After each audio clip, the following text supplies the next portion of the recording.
The Video Game Awards are just a few weeks away. And in case you missed it, I mean, they easily broke the internet when they announced their nominees for the 2023 Game of the Year. I mean, this year's nominees included games like Alan Wake 2, Baldurs Gate 3, Marvel's Spider-Man 2, Resident Evil 4, Super Mario Bros. Wonder, and of course the Legend of Zelda Tears of the Kingdom. But look, I do not have a dog in this fight. You know, outside of running the show, being a father and a husband, and of course working like a full-time job on top of all of that, I probably get 2 to 3 hours a week to play video games at this point. And even then, right now, you'd probably think I'm like playing Call of Duty. No, I'm playing Bluey. But the interesting thing is, like, this list of games resulted in instant online backlash from gamers who felt that games like Starfield or Diablo 4 being snubbed from this year's Game of the Year conversation is all part of this massive online conspiracy where the gaming industry is set out to defame Xbox at all costs, which is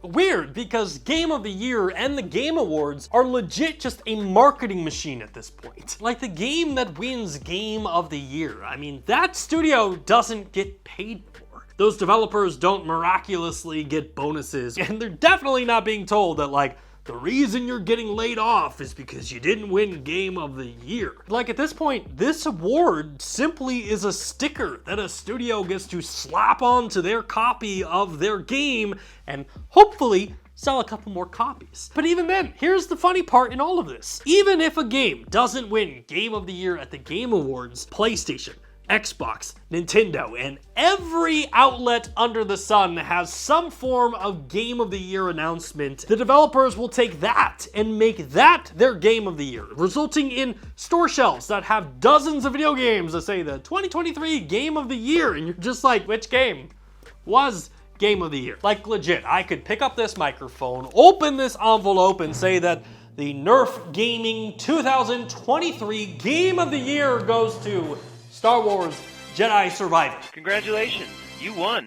And then fast forward a couple months because EA is going to take that announcement, slap a sticker on the game and say, congratulations kids, here's Star Wars Jedi Survivor, Game of the Year Edition. And look, it's hard to get mad about outrage like this because I used to be just as invested as they were, like, until I learned that this is just like a massive promotional scheme. And granted, I probably should preface that by saying, like, I am not involved with the Game Awards at all, but I am involved in promotional work, and I have to assume that an event like the Game Awards, there is a bunch of money that gets thrown around at events like that. Like, if a developer wants their game to be the first world premiere, I guarantee you there is a cost associated with that. If you want your game trailer to appear in the first half versus the second half, I gotta assume there's probably a cost associated with that due to like viewership drop off. And I would go out on a limb and say there is definitely a cost for the game that gets the, but wait,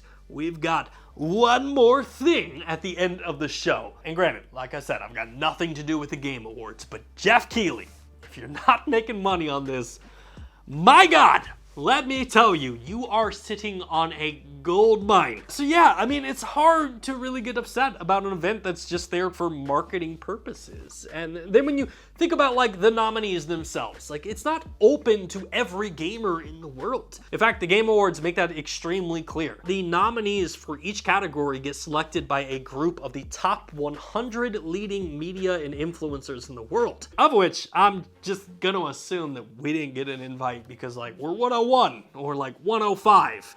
Maybe next year.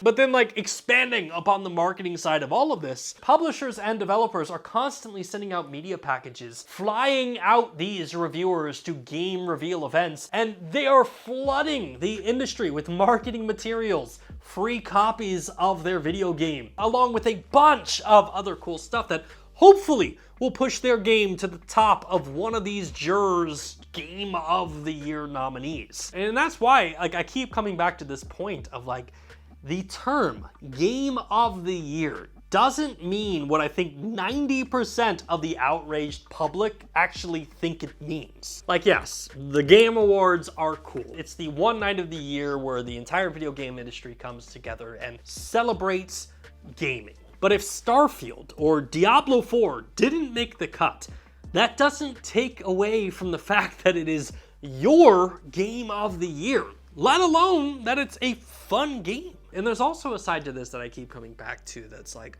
so what if your game got snubbed? Like, personally, I love finding video games, musicians, or even movies that no one else knows about. Like growing up, if no one knew anything about my favorite band and they never got invited to the award shows, that made that band so much cooler in my book.